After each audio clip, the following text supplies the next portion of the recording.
I've lived in Dallas for 37 years. For the last 17 of those years, I've lived on the south side of town. My name is Monique Stone, and I'm the founder of Stray Savers, an animal rescue organization. In my spare time, I rescue cats and dogs in Oak Cliff that have gotten loose and strayed away from home, or who have been abandoned, or born without a home. I have been rescuing, returning home, and rehoming since 2006. I am passionate about rescuing to save them from further starvation and from the danger of coming face to face with one or more loose or wild animals.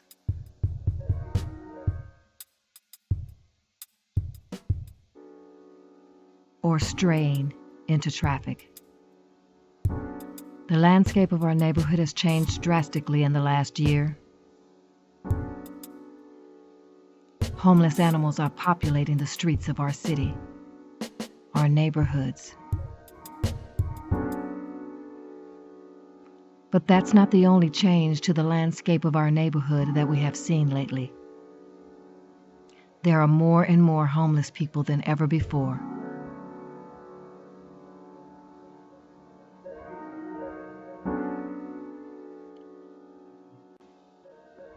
But rarely will you find an animal living on the streets with its homeless owners. This was a first for me. I went to bed thinking about the dog with the homeless couple. I tossed and turned all night. Naturally, as a rescuer, I was concerned, and so I decided to introduce myself the next day and check on the dog.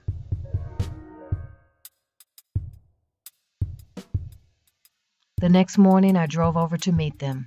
I brought with me a bag of dog food, some food for them, and a few dollars. I met husband and wife Tammy and Gerald and their handsome 2-year-old pit bull Pimpy. Tammy told me that she and her husband worked at the same company and were both laid off at the same time. They had been living on the streets for about 5 months. When they were evicted, they put everything they owned into a nearby storage. Unfortunately, everything was thrown away when they could not pay the storage fees.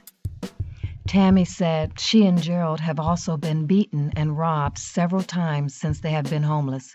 Most recently, in the past week, their phone, ID, and all of their other documents were taken in those attacks. Without the documents to prove who they are, they cannot secure another job or a safe place to live. I mentioned to Tammy that I was an animal rescuer and that I could take Pimpy to a foster home until they got themselves together. Or I could find a permanent home for him if they felt overwhelmed. Tammy adamantly told me no. Pimpy is her heart and that she has had him since he was a puppy. Many have offered money for him, but she always refuses. There's no way she could give him up or make it on these streets without him.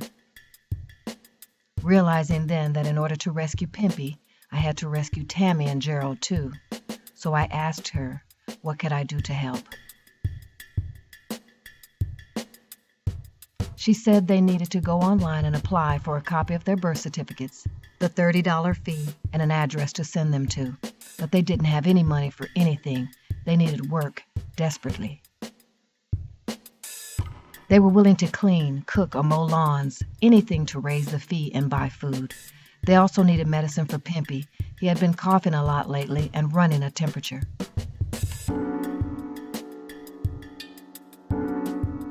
Well, it all sounded simple enough.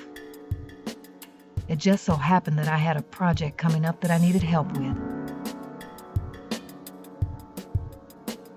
I remodel, clean, and organize homes and businesses for a living. I had at least 2 weeks of work for them. So I told them I would take a chance on them for Pimpy's sake and to pack up their things and load them into my car. I decided to advance them the money against the upcoming work to pay for a room at a nearby motel for the 2 weeks.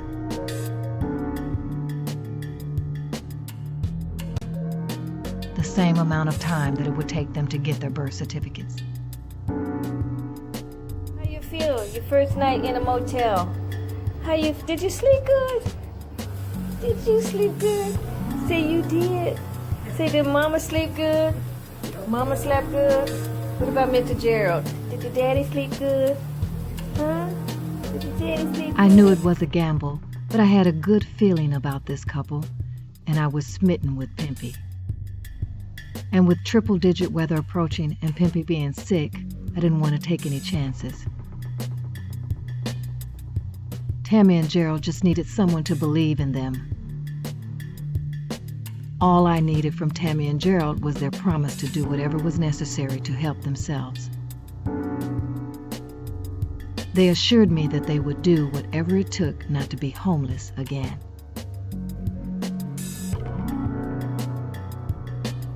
That same day on July 11th, 2017, we all went to work, including Pimpy. They worked impressively hard every day despite their recent injuries.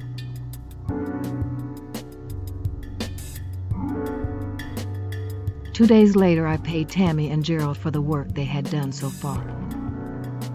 The first thing they did was replace their phone and made Pimpy an appointment with a vet. Then they called former employers and staffing agencies, informing them of their availability. They were relentless, pursuing all possible job leads and reestablishing their lives. Pimpy was checked out by a veterinarian. He had heartworms and kennel cough. Mr. D, a neighborhood barber, allowed us to set up in front of his shop and encouraged his customers to donate to their cause. So we fundraised on the days when we weren't working. On July 22nd, Tammy and Gerald attended a job fair. Gerald lined up several promising job interviews. Tammy was offered a job on the spot, contingent upon providing identification. Mr. D gave Gerald a haircut, trim, and shave on the house for his upcoming interviews. On Gerald's birthday, August 1st, he and Tammy received their birth certificates. What is that right there, Gerald? My birth certificate. You excited? Oh, yeah. Okay, what's next? Get my social security card. And then? Get my ID. And then? Get a job. How about that? I love you so much. I'm glad you came in my life. I love my sister. Later that day, I moved Tammy and Gerald into a spare bedroom at my home. They did odd jobs around the house and continued to make progress. Tammy prepared the first home-cooked meal for her and Gerald in 6 months.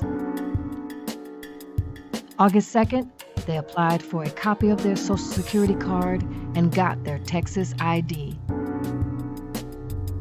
The company officially hired Tammy after she submitted her identification and passed a drug test. A prominent company hired Gerald after his interview and clean drug test results. 30 days after starting their jobs, Tammy and Gerald moved into their temporary home until permanent housing becomes available. Miss Monique, we got a thing to say. We love you to death. You are a very special person to us.